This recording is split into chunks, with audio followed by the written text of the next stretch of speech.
Luis, muchísimas gracias por acceder a la entrevista y por abrirnos tu historia de vida, ¿no? Bueno, yo te agradezco un montón. Para mí fue una sorpresa grandísima. ¿Verdad? Lo que nos gustaría saber es cómo llegaste al peronismo, cómo te entró el peronismo al corazón. Yo te voy a explicar de mi niñez, empezando. Mi niñez, mi adolescencia y el inicio de mi juventud. Digamos, desde mi uso de razón, que debe ser... aparentemente yo tengo recuerdos ya del 55, de la Revolución Libertadora, porque al poquito tiempo fue el cumpleaños de 15 años de mi hermana. Yo estaba en primer grado, se llamaba primero inferior en esa época. Y prácticamente hasta que me fui a estudiar, y parte de mi estudio universitario, yo viví bajo regímenes militares. Tengo muy breve recuerdo del gobierno del doctor Frondizi, gobernador Domeniconi, el pibe Domeniconi en San Luis, y después del corto tiempo del doctor Arturo Ilia y Santiago Beso en San Luis. Después fueron todas intervenciones militares o intervenciones de civiles mandados por los militares que no eran de San Luis. Yo vengo de una familia que tenía no tenía actividad política, ni mi mamá ni mi papá. Mi mamá era inspectora de escuela, mi papá un tecnológico que en aquella época trabajó para la Municipalidad de San Luis y después para lo que se llamaba la usina, que vendría después de muchos cambios a hacer lo que hoy es Edesal. Un pionero, mi viejo, un pionero. Los que saben y lo conocieron saben que fue un pionero. Pensá que mi papá hizo la primera radio que se escuchó en San Luis para escuchar la pelea Firpo Dempsey y la puso donde hoy es un supermercado importante, que era el Club Social, que un intendente de Proceso lo volteó, que era un edificio fantástico, era un edificio barroco italiano divino. Bueno, mi papá hizo escuchar por primera vez radio ahí en el año 23. Así que de ahí me viene toda mi afición a la tecnología. Lo traes en la sangre, en el ADN. Sí, lo traigo así. Pero yo tuve 3 hitos, fíjate qué interesante, 3 hitos. Cuando yo era chico tuve un pequeño accidente y me llevaron al hospital. El hospital en ese momento era post-55. El hospital en ese momento era el hoy edificio de elite del Instituto Tecnológico en la avenida La Finur, casi Junín. Claro. Ahí estaba el hospital, un edificio viejo. Y tengo la sensación de una cosa horrible, más allá del drama de estar accidentado, era una cosa horrible. Y me acordaba cuando veníamos de la zona de lo que en esa época se llamaba San Roque, que hoy es Juan Acoslay, que pasamos antes del ejército frente a un edificio espectacular, que era el hoy hospital de San Luis, que no lo hacían funcionar porque lo había hecho el general Perón. Y me quedó eso. ¿Cómo puede ser que tremendo hospital no funcione? Y yo haya tenido que ir a ese hospital que era de terror. Claro. Un hito. Segundo hito.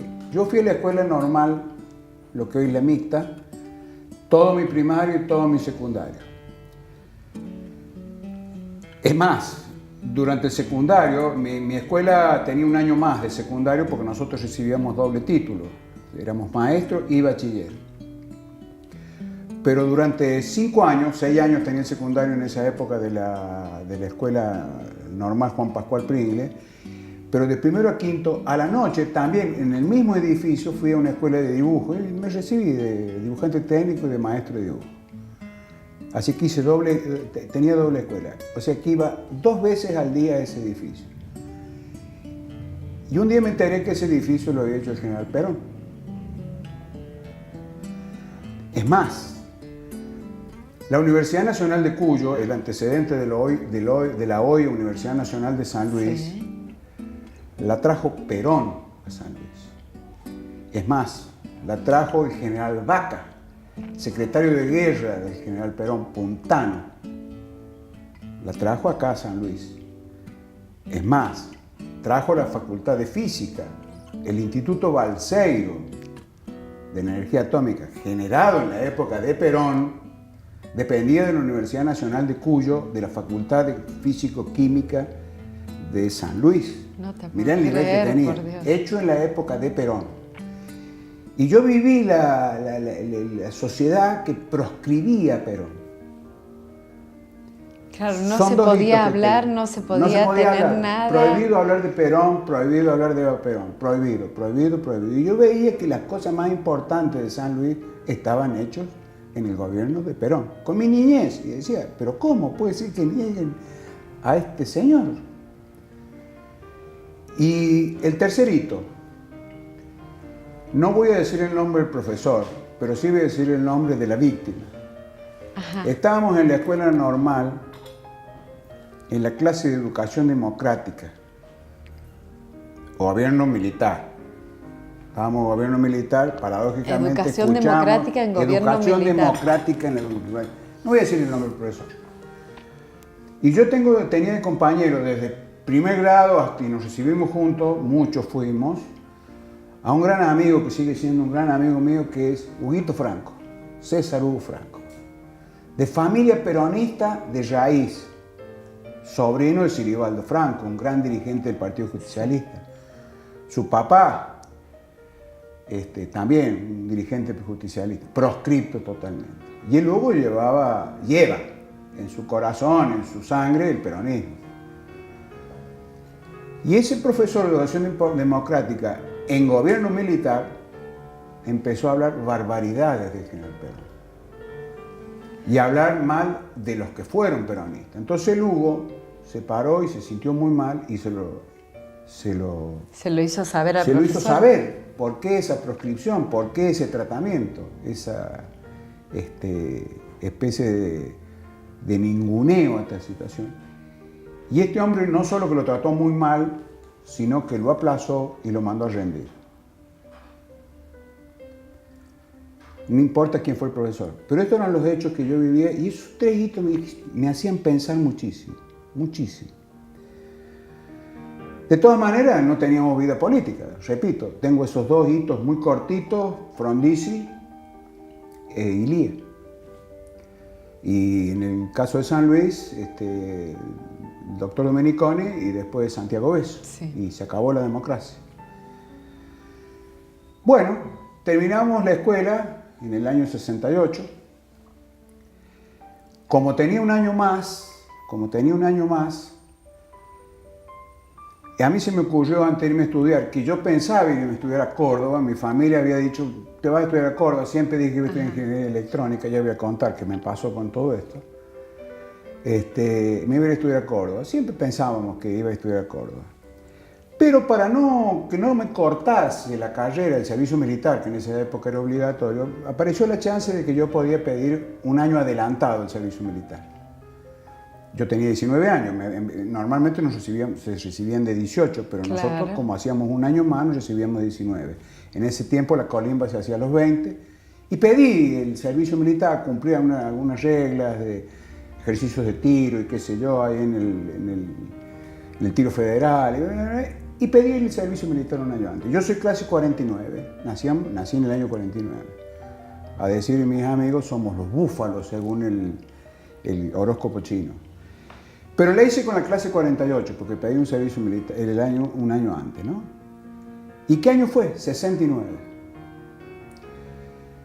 Y estando en el ejército, el mayo del 69, se produjo el Cordobazo. Claro. San Luis, tosco a la cabeza. digamos el ejército de San Luis, el asentamiento militar de San Luis dependía del tercer cuerpo de ejército. Y pasamos momentos muy duros, muy feos, por la dependencia, por la situación, porque había toda una especie de violencia moral y física con respecto a que atacaban los cuarteles y a la situación de la izquierda y de las manifestaciones populares que no iban llenando la... Claro, y de los que les decían comunistas claro, también. El comunismo, bueno, era palabra prohibida, el comunismo era una palabra prohibida. Y eso me hizo pensar y la verdad que me dio miedo, no lo niego, me dio miedo de irme a Córdoba. Me dio miedo de ir a Córdoba. Y ahí fue que decidí irme a estudiar a Buenos Aires. Que después me pareció una ventaja. Resulta que en la Universidad de Buenos Aires, que el ingreso duraba un año, y había que hacerlo, o sea que tenía un año más la carrera. La fantástica Escuela Normal Juan Pascual Pringles, dependiente de la Universidad Nacional de Cuyo, creada por el general Perón, tenía un convenio con la Universidad Nacional de Buenos Aires y los alumnos de esa escuela, al igual que el Colegio Nacional Buenos Aires y el otro colegio que depende de la Universidad Nacional de Buenos Aires, que es el Pellegrini, sí, entrábamos sin ingreso. O sea que me vino al pelo. Bueno, conclusión, me fui a estudiar a Buenos Aires.